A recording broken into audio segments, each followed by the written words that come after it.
میں ہوں مدثر اقبال اور میرے ساتھ ہیں اس وقت رمشا، اور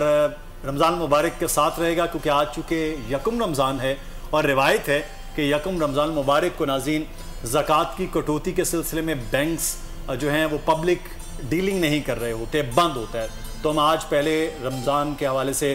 پہلے روزے کے حوالے سے ایک تو رمضان کی فضیلت، اہمیت، افادیت پر بات کریں گے، ساتھ ہی ساتھ زکوٰۃ کے جو مسائل جو ہیں کیونکہ زیادہ تر ہمارے لوگوں کو اس بارے میں علم نہیں ہے، اور یہ وہ مہینہ ہے جو ہمیں دوسروں کی مدد کرنے کا درس بھی دیتا ہے، صدقہ فطرہ زکوٰۃ دینے کا درس دیتا ہے۔ اور آج اسی صورتحال پر ہم بات کریں گے۔ ہمارے ساتھ مفتیان کرام موجود ہیں، مفتی ابو محمد صاحب، بہت شکریہ مفتی صاحب آپ کے وقت کا، رمضان مبارک بہت بہت آپ کو مبارک ہو، پھر سے سلسلہ ہوا ہے، ملاقات ہوئی اور اللہ تعالیٰ نے یہ مہینہ دیا ہے۔ اور مفتی عبدالقادر ہزاروی صاحب ہمارے ساتھ موجود ہیں۔ مفتی صاحب آپ کو بھی رمضان بہت مبارک ہو اور آپ تشریف لائے ہیں، اس کے لیے آپ کو بہت شکریہ۔ مفتی ابو محمد صاحب سب سے پہلے آغاز کرتے ہیں، رمضان خوش قسمت ہوتے ہیں کہا جاتا ہے لوگ کہ جن کو رمضان کے روزے مل گئے، مل گئے جب روزے، رمضان مل گیا تو اس کی جو اہمیت اور فضیلت اللہ تعالیٰ بیان فرما رہے ہیں وہ کیا ہے؟ الحمدللہ رب المشرقین و رب المغربین والصلاة والسلام علی جد الحسن والحسین، اما بعد۔ سب سے پہلے تو آپ کو، آپ کی پوری ٹیم کو، سننے والوں کو شرق و غرب سے، اور آپ کی پوری مینجمنٹ کو رمضان کی، اور پورے ملک کو، پوری دنیا کے مسلمانوں کو آج رمضان کا پہلا، اور جنہوں نے دوسرا رکھا ان کو دوسرا روزہ بہت بہت مبارک ہوں۔ رمضان المبارک کا اگر بہت آسان لفظوں میں ترجمہ کیا جائے تو اس کا ایک لفظ آتا ہے کہ دیکھیں ہم رمضان گزارنے کے بعد کیا مناتے ہیں؟ عید مناتے ہیں۔ یہ عید کس چیز کی مناتے ہیں؟ یہ رمضان گزرنے کی نہیں، یہ رمضان جان چھڑانے کی نہیں، رمضان کے پانے کی عید ہوتی ہے۔ تو اس کا خلاصہ آپ یوں سمجھیے، جو علماء نے لکھا ہے، کہتے ہیں کہ آپ اپنی زندگی کو رمضان بنا لیں، موت عید جیسی آئے گی۔ شیخ عبدالقادر جیلانی رحمۃ اللہ علیہ نے یہاں ایک کمال کا نکتہ لکھا ہے، فرماتے ہیں کہ رمضان میں، لفظ رمضان میں 5 حروف ہیں۔ رمضان کی را بتاتی ہے یہ رحمت کا مہینہ ہے، رمضان کی میم بتاتی ہے یہ مغفرت کا مہینہ ہے، رمضان کی ذات بتاتی ہے یہ جنت کی ضمانت کا مہینہ ہے، رمضان کی الف بتاتی ہے یہ انس اور الفیت کا مہینہ ہے، رمضان کی نون بتاتی ہے یہ نورانیت کا مہینہ ہے۔ اس ماہ مکرم کے کیا کہنے کہ جس ماہ مکرم کو چنا ہے رب العالمین نے اپنا پاک کلام نازل کرنے کے لیے، اور پھر نبی کریم علیہ الصلاۃ والتسلیم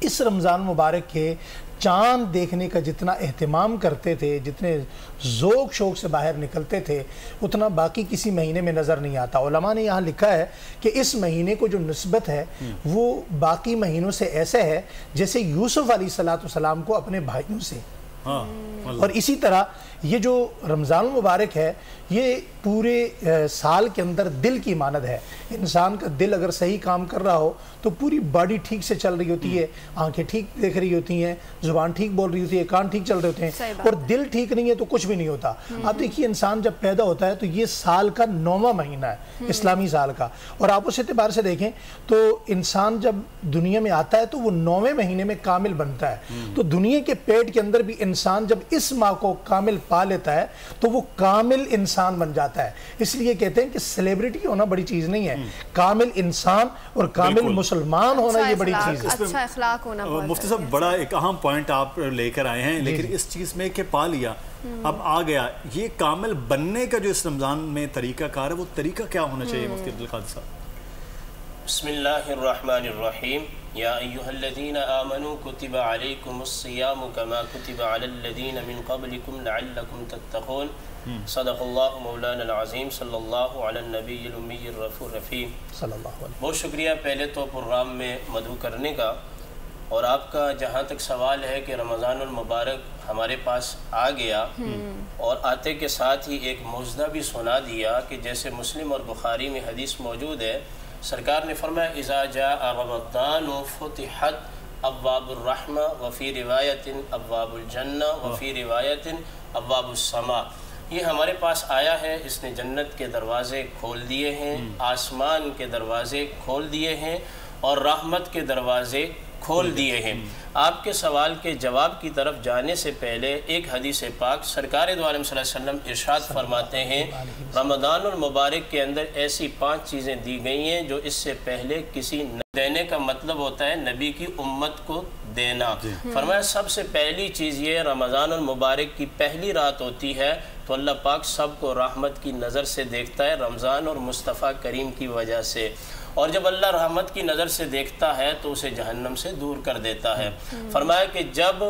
رمضان المبارک کا دن گزرتا رہتا ہے، شام کا وقت ہوتا ہے، تو حدیث کے ایمان افروز الفاظ معدے کے خالی ہونے کی وجہ سے جو انسان کے منہ سے بو آتی ہے، خدا فرماتا ہے وہ مجھے مشک سے زیادہ پسند ہے۔ اور جب سلسلہ آگے بڑھتا ہے تو اللہ سارے ملائکہ کو حکم کرتا ہے کہ روزے داروں کے لیے مغفرت کی دعا کرو، اور جب سلسلہ آگے بڑھتے بڑھتے ختم ہونے لگتا ہے تو اللہ پاک رمضان المبارک کی آخری رات اپنے محبوب کی ساری امت کی مغفرت فرما دیتا ہے۔ آپ کے سوال کا جواب اس تمہید کے بعد قرآن میں یہ ہے یا ایھا الذین آمنوا کتب علیکم الصیام، ایمان والو روزہ رکھنا تم پر فرض کر دیا گیا جیسے پہلے لوگوں پر۔ بخاری اس کی تفسیر کرتے ہوئے بتاتی ہے من صام رمضان ایمانا واحتسابا غفر له ما تقدم،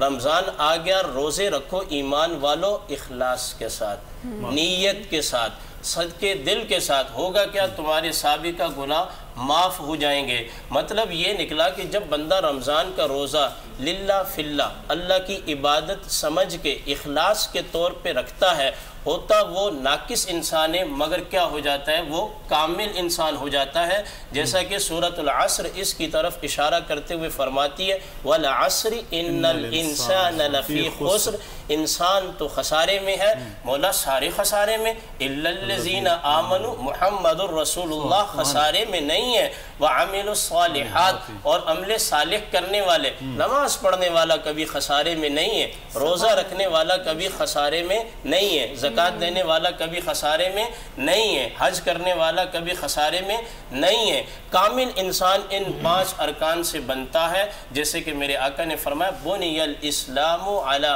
5، اسلام کی بنیاد 5 ستونوں پر رکھی گئی۔ نمبر 1 کلمۃ اللہ، نمبر 2 نماز، نمبر 3 زکوٰۃ، نمبر 4 روزہ، نمبر 5 حج۔ اور پھر سورۃ المومنون اس کامل انسان کے بارے میں کیا کہتی ہے؟ قد افلح المؤمنون، جو ایمان لے آیا اور باقی ارکان پہ عمل کیا، دنیا کی نظر میں وہ ناکام ہے تو ناکام رہے، مگر رحمان کی نظر میں مومن ہر وقت کامیاب ہوتا ہے۔ ایک جملہ مجھے کہنے دیجئے مدثر بھائی، جب ہمارے ہاں اسکولز اور مدارس میں امتحان ہوتے ہیں، کہتے ہیں یہ کامیاب ہو گیا یہ ناکام ہو گیا، جب مجھ ناچیز کو موقع ملتا ہے اظہار خیال کے لیے، میں کہتا ہوں مومن کسی حال میں ناکام نہیں ہوتا، کیونکہ مومن کی کامیابی کے بارے میں قرآن کہتا ہے قد افلح المؤمنون، مومن کامیاب ہو گیا۔